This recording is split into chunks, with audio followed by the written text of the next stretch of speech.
السلام علیکم جی۔ کہتے ہیں کہ اگر کوئی ہمارے ساتھ زیادتی بھی کر دے تو ہمیں اسے معاف کر دینا چاہیے اور ہمیں اس پر رحم کھانا چاہیے۔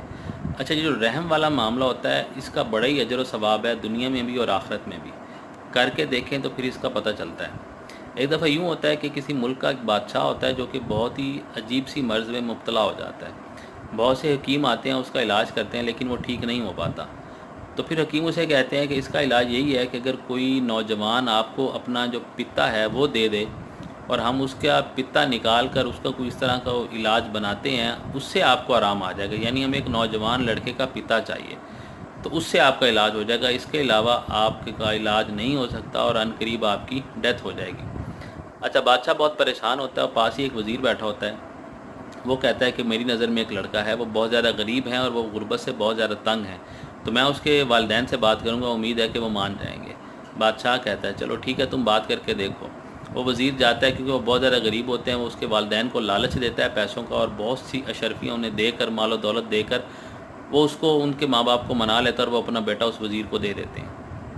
اچھا، اسی دوران جب بادشاہ کو پتہ چل جاتا ہے کہ وہ لڑکا انہوں نے بیچ دیا ہے تو اب میرا علاج ہو جائے گا، تو وہ جو ہوتا ہے دوسرا قاضی، وہ بھی ایک فتویٰ جاری کر دیتا ہے کہ بادشاہ کو بچانے کے لیے اگر کسی کا خون بھی کر دیا جائے تو وہ بھی جائز ہے۔ فتویٰ بھی آ جاتا ہے قاضی کا اور بادشاہ کے لیے لڑکا بھی حاضر ہو جاتا ہے، پیسے شیسے دے کے سارا معاملہ سیٹ ہوتا ہے۔ اچھا، جب اب وقت آتا ہے اس لڑکے کو قتل کر کے اس کا پتا نکالنے کا، تو جب بادشاہ حکم دیتا ہے کہ ٹھیک ہے اسے قتل کر دو، تو وہ لڑکا ایک دفعہ اپنا سر اٹھا کے آسمان کی طرف دیکھتا ہے۔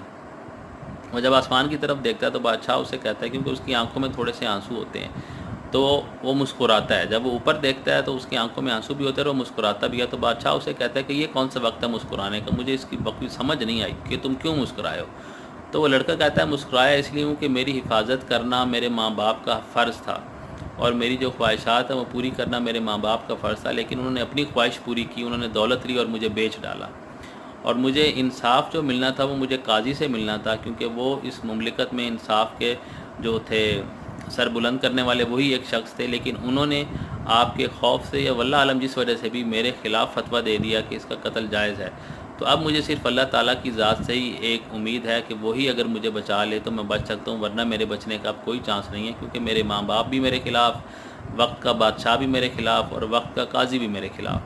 تو وہ بادشاہ جب اس لڑکے کی یہ باتیں سنتا ہے وہ بہت حیران ہوتا ہے اور پریشان بھی ہوتا ہے، اور اس کے بعد اس لڑکے کو معاف کر دیتا ہے اور وہ یہ کہتا ہے کہ میں ناجائز اس کی جان نہیں لے سکتا، پتہ نہیں اس کی مجھے کیا کیا سزا ملے، تو میں اس کو چھوڑ دینا چاہتا ہوں۔ وہ اس لڑکے کو آزاد کر دیتا ہے اور اسے بہت زیادہ مال و دولت دیتا ہے اور اسے کہتا ہے جاؤ تم اپنی زندگی جیو، اس سے بہتر ہے کہ میں مر جاؤں جب کہ میں تمہاری ناجائز جان نہیں لے سکتا۔ تو وہ لڑکا ساری چیزیں مال و دولت لے کے خوشی خوشی چلا جاتا ہے، اور اس کے بعد کچھ عرصے بعد حکیم بھی بہت حیران ہوتے ہیں کہ وہ معجزاتی طور پر جو بادشاہ ہوتا ہے وہ بھی ٹھیک ہو جاتا ہے۔ تو یہی ایک حقیقت ہے دنیا کی کہ اگر ہم کسی کے ساتھ بھلائی کرتے ہیں اور ہماری نیت اچھی ہوتی ہے تو پھر رزلٹ ہمیشہ جو ہوتا ہے وہ ہمارے حق میں ہی آتا ہے۔ بادشاہ کی بھی نیت ٹھیک تھی، اس نے اپنی موت کو پریفر کیا اور اس لڑکے کو جانے دی اور وہ خود بھی ٹھیک ہو گیا۔ تو کوشش کریں کہ آپ بھی ایسے ہی کریں، اگر کسی کے ساتھ آپ بھلائی کر سکتے ہیں تو ضرور کریں، اللہ تعالیٰ کی ذات آپ اس کا صلہ ضرور دے گی۔ Thank you so much.